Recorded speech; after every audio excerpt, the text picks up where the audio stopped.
Michelle with Garden City Homestead, and I am at the library today. The company that I work for has a flower bed here, and what I'm going to do is take out some of the old stuff and put in some new stuff to refresh everything. So the first thing I'm going to do, we have radishes, carrots, and there used to be lettuce here. The radishes look like they haven't been watered in a long time, so they're probably all just completely dead. Which is the case. Although someone may have come in here and gotten the radishes out, because I don't see any fully formed radishes, and there were some the last time I checked. Actually, here's one that poor guy didn't get eaten. He rotted in here. So I don't know what happened here, because the radishes at my house are totally fine.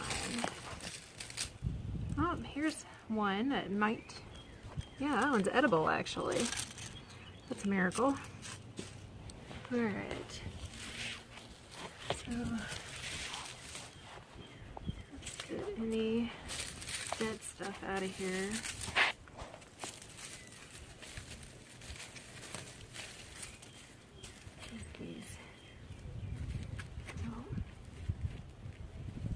There's a radish and a pansy growing kind of together, so I'm just going to let that continue to rot.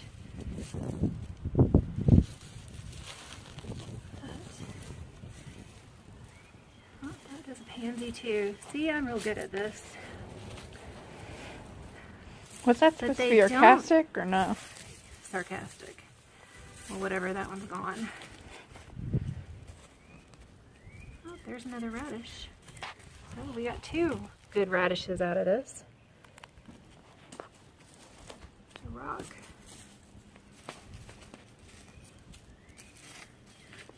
That's broken. I'm going to pull these little signs, and I'll make some more signs to come in here later and bring back with us. And we came on a day when there's not very many people at the library, so we can get in here and figure out what's going on.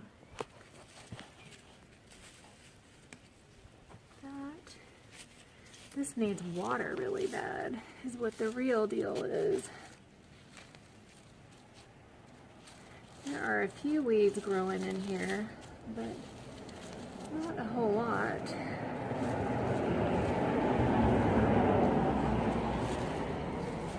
I think, yep, that is another pansy right there. So while the pansies are struggling, they're trying. So I'm just going to try to deadhead the ones I see here that need to be deadheaded and pull off whatever is dead.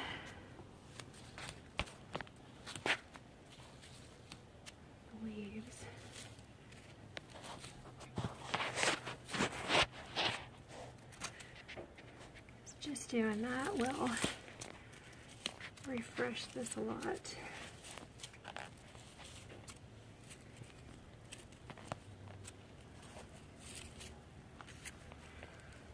Alright, so I'm going to leave the pansies alone for now.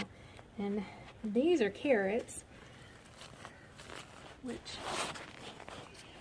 we'll see if any of them actually formed big enough roots in this bed to be edible. Hey, there's a little carrot.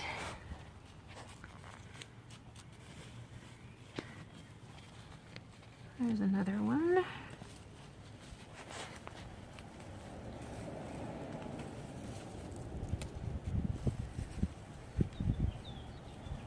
Huh, there's the tiniest carrot ever.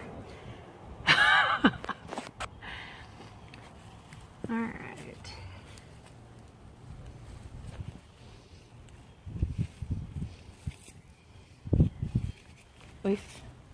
Oh. Hey, look.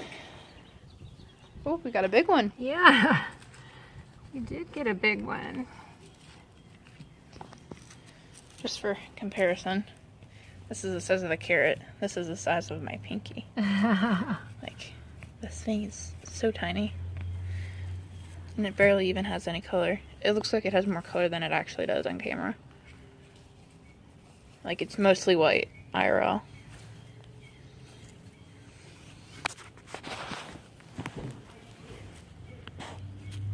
Oh, we got another. There's another teeny tiny one. They're brothers. All right, so that's all the carrots. Wait, no, I was doing a shot. Sorry. Mom! No! How dare you? How could you do this? Now, if you didn't know it, you can actually eat the carrot tops. Like, They're good to eat too. The carrot greens. Yeah, the carrot greens. All right, so I'm going to put these in the basket.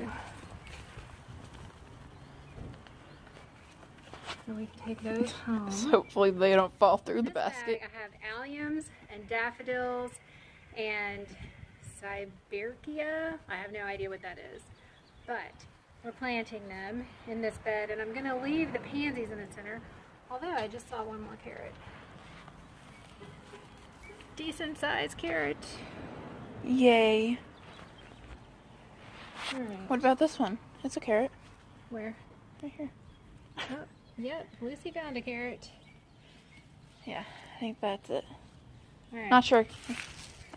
I kind of didn't do the shoot right. Sorry. Failures, camera girl. Okay, moving on. So, in here, these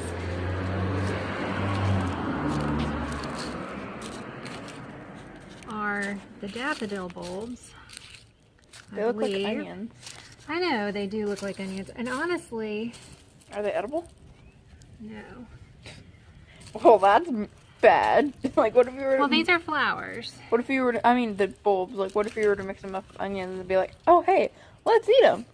Well, and I'll show you a way that I tend to look and see what is what in a bag like that, where they've mixed everything up. Because some of those bags, they keep everything separated in different bags, so it's easier to tell. And some of them, they keep everything together, so it's not so easy to tell. But the ones with white skins on them are one type of flower. The ones with purple skins on them are another type of flower. And then you have these larger ones.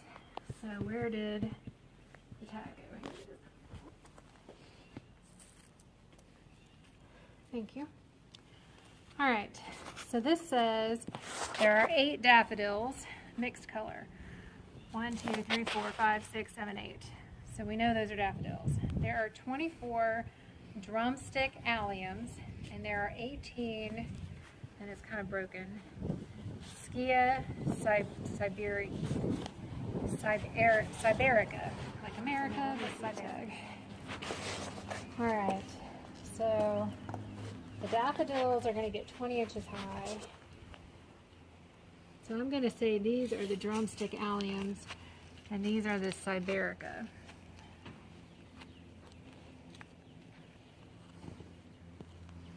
So the tallest, medium, tallest, and the shortest.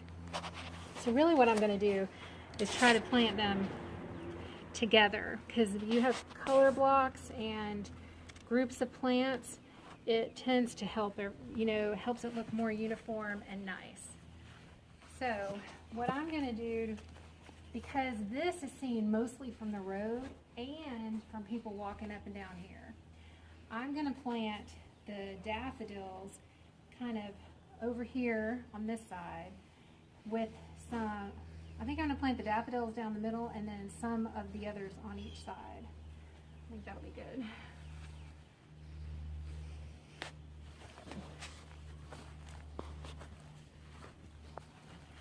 So I'm just going to make a trench to put the daffodils in.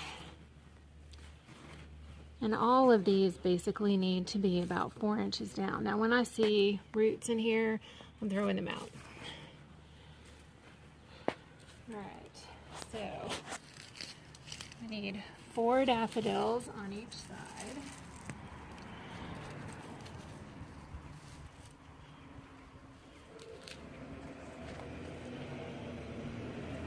And I'm definitely gonna have to come up here this week and water this in. I did not bring water with me today, and I know they have water here. So I might just have to let the librarian know. And you want to put the roots down, obviously, and because this is where the plant's going to come out. And these have been, for those of you that are like, oh no, it's way too late to plant these. We live in South Carolina, and bulbs tend to do better the first year when you force them. So these have been in the freezer and then in the refrigerator. So now that I got the daffodils in the middle, I'm gonna make 2 rows here and split up the other 2 kinds of plants. And I'm just making a trench, and I'm gonna grab about half of these and just try to evenly space them up there. And about half of these, and try to evenly space them down here. They don't have to be perfect, but we do want to get them down low enough. We're going to cover these up and then push them in so they have good contact with the soil. And you hear a lot of people say that the bulbs absolutely have to be planted with the root side down and the bulb side up. That's not really true. The bulbs know what they're doing. It is best to do it that way because they'll grow better, but they will figure it out and grow. So these little bulbs, I'm not even paying attention to that because the goal is to just get this planted, not to be here all day. And some of these purple bulbs are not in great condition, so they may not produce anything at all. And that's okay if they don't. I'm going to do the same thing over here.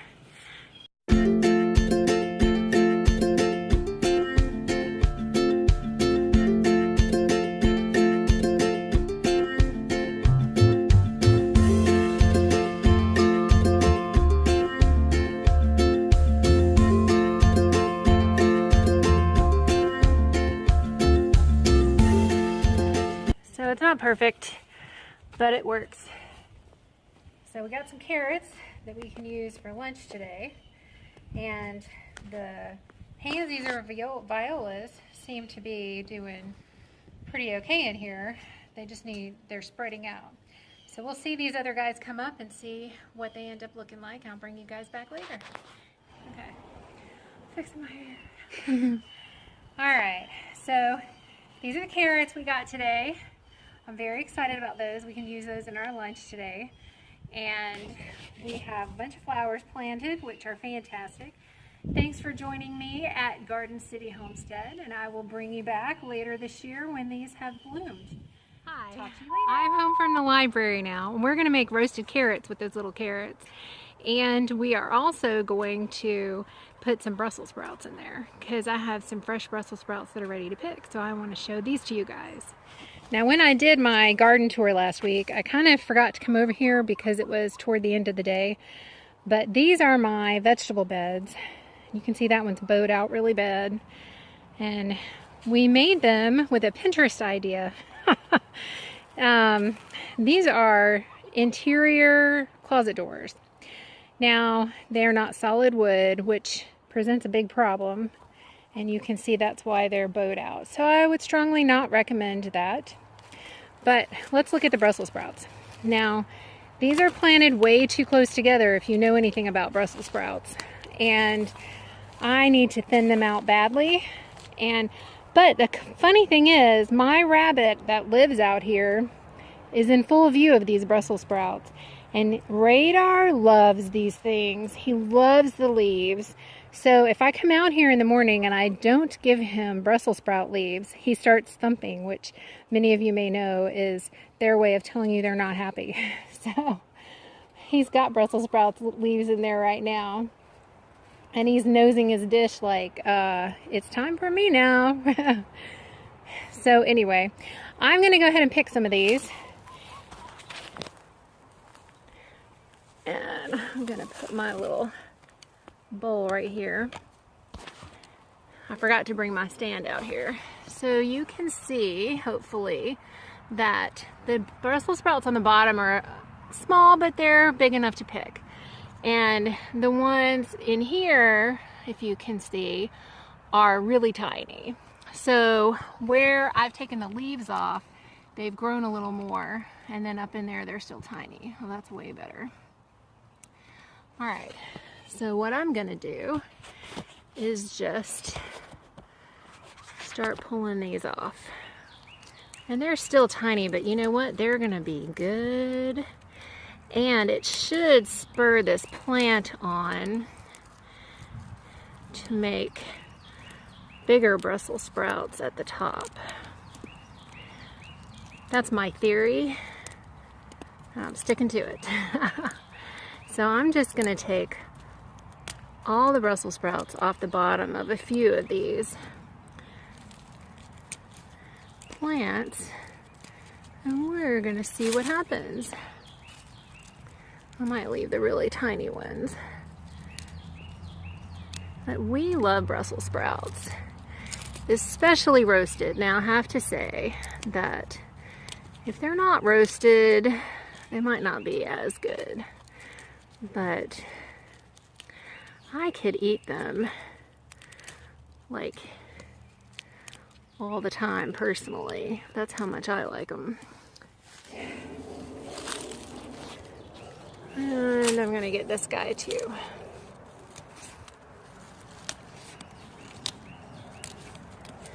This is my most favorite thing about gardening, is coming out here and picking fresh food and planning your meals around what is available right now.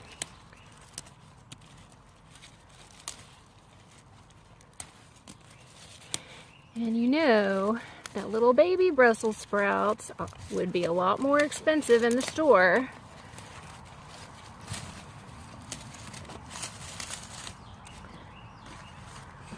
All right, I think I got all of those, and you can see I got a pretty good amount. We could eat more than that, but I think with the carrots and the hamburgers, we're gonna be just fine. I might go ahead and pick some salad things while I'm out here too.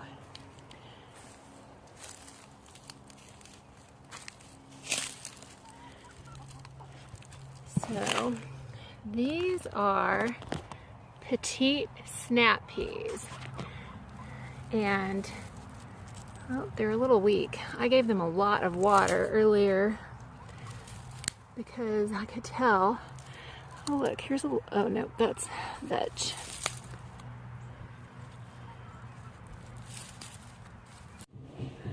So this is the carrots, some diced up radishes, and some baby Brussels sprouts. They've been tossed in oil and coated with salt and pepper, or seasoned with salt and pepper. And I will show you what they look like when they come out of the oven. I'm just going to put them in at 350 and bake them for about 20 minutes because there's not a lot here, and I think that's going to be perfect. I'll let you know.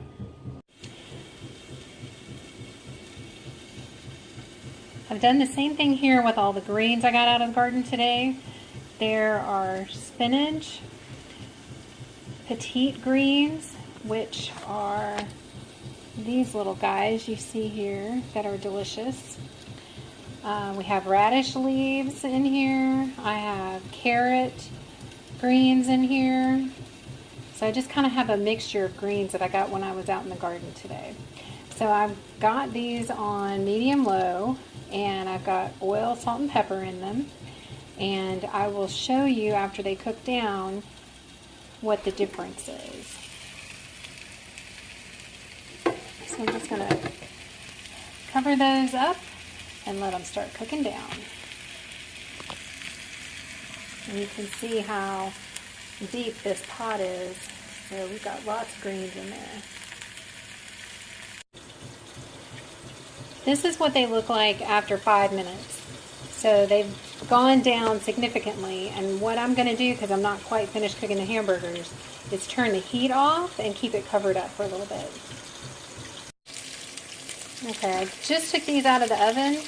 They were in there for about 30 minutes because we like them to be a little bit crispy. You can see I'm excited to eat these. They look delicious. If you want to see our hamburgers cooking, here they are. I'll show you a plate when we're all done.